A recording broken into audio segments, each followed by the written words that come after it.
আইনওয়ান অজাতীয়তাবাদী দল বিএনপি এবং অঙ্গ সংগঠনের ব্যবস্থাপনায় দোয়া মাহফিল এবং ইফতার মাহফিল এতক্ষণ পর্যন্ত কোরআন হাদিসের আলোচনা হয়েছে।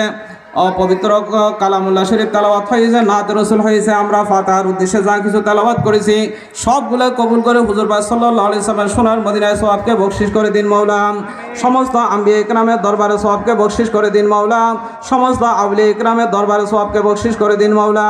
সমস্ত মুমিনিন মুমিনাত ব্যক্তিদের কবরে কবরে সওয়াবকে বকশিশ করে দিন মাওলা। এই দেশকে স্বাধীন করার জন্য যারা দুনিয়া থেকে বিদায় নিয়েছেন, নিজের জীবনকে উৎসর্গ করেছেন, সবার কবর আল্লাহ সওয়াবকে বকশিশ করে দিন মাওলা। বিশেষ করে আল্লাহ শহীদ প্রেসিডেন্ট জিয়াউর রহমান সাহেবের কবরে সওয়াবকে বকশিশ করে দিন মাওলা।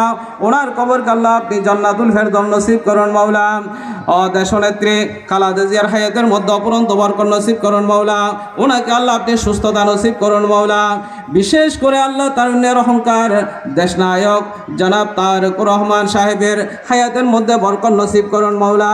উনি যেইভাবে আল্লাহ দেশের দোষের খেদমত করার জন্য যে কর্মসূচি দিয়েছেন, আমরা সবাই একত্রিত হয়ে দেশবাসীকে নিয়ে আল্লাহ জাতীয়তাবাদী দল বিএনপির মাধ্যমে, আল্লাহ অঙ্কর সংগঠনের মাধ্যমে, ওনার কর্মসূচি বাস্তবায়নের মাধ্যমে একটা গণতান্ত্রিক সরকার এসে আল্লাহ সুন্দরভাবে দেশকে পরিচালিত করার আপনি তৌফিক নসিব করুন মাওলা।